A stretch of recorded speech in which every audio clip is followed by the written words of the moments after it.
Bonjour Christian Macaya. Bonjour Jean-Philippe Denis. Christian Macaya, docteur en sciences de gestion et du management à l'Université Paris-Nanterre. Vous êtes aujourd'hui enseignant-chercheur à Ascensia Business School. Vous avez remporté le prix de thèse 2024 de l'ARIM, ce qui est l'Association pour la recherche interdisciplinaire sur le management des hommes et des entreprises.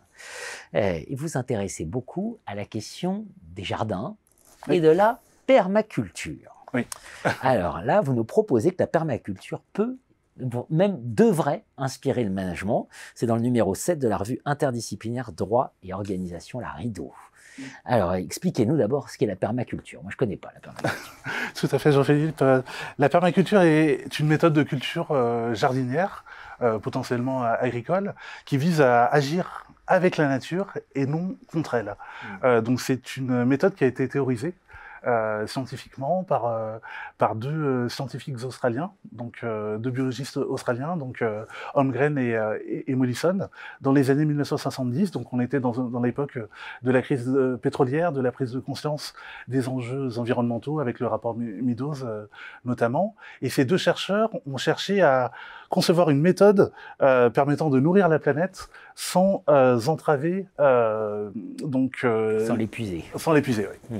Tout à fait. Et donc, à partir de là, donc, ils ont pensé tout un ensemble de principes, avec notamment 3 éthiques qui visent à respecter les hommes, respecter la nature et partager équitablement les ressources. Et ils ont pensé tout un ensemble de principes issus des sciences écologiques, notamment les travaux de Odum, et issus de principes philosophiques également, comme le principe du non-agir. Le principe du non-agir, une forme d'éthique de la non-puissance. Tout à fait. Et finalement, en quoi étudier la permaculture, ça peut inspirer directement les sciences de gestion?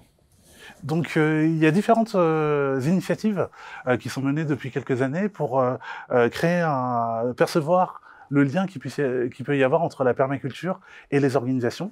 Et je pense notamment donc au mouvement des perma-entreprises, donc qui a été théorisé et impulsé par Sylvain Brezard, donc qui est l'ancien président du CJD, ancien président du conseil d'administration de Greenpeace France, et qui est le dirigeant d'une entreprise de services numériques qui s'appelle Nord6, qui existe depuis une trentaine d'années, qui est présente sur tout le territoire français. Et donc Sylvain Brezard, depuis une trentaine d'années, essaie d'être à l'avant-garde des défis sociaux et économiques propres à notre époque. Donc son entreprise a notamment mis en place le télétravail depuis une dizaine d'années, ce qui fait que le choc de la Covid a été contracyclique pour cette entreprise. Et depuis quelques années, il s'intéresse à la manière de répondre aux défis environnementaux et climatiques. Et donc, il a convoqué la permaculture dans ce cadre et il a théorisé donc le modèle des perma-entreprises dans un ouvrage qu'il a vendu à plus de 10 000 exemplaires. Et donc, à partir de là, il convoque les 3 éthiques de la permaculture, des principes de design permacole qui font que son entreprise aujourd'hui prend en compte le vivant dans chacune des décisions managériales. Je pense par exemple à des marches en forêt qu'ils organisent régulièrement pour leurs équipes, à des votes collectifs qu'ils organisent régulièrement en interne. Par exemple, les employés viennent de décider que le train est obligatoire à partir d'un certain kilométrage, de décider par exemple que dans les cocktails d'entreprise, ils allaient arrêter la viande carnée. Donc voilà, avec mon collègue Olivier Catera de l'EM Lyon, on étudie ce phénomène qui nous semble potentiellement intéressant parce qu'il semble aller au-delà de la responsabilité sociale et environnementale.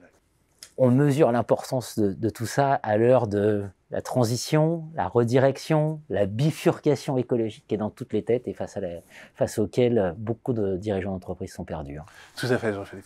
Merci Christian Macaya. Merci Jean-Philippe.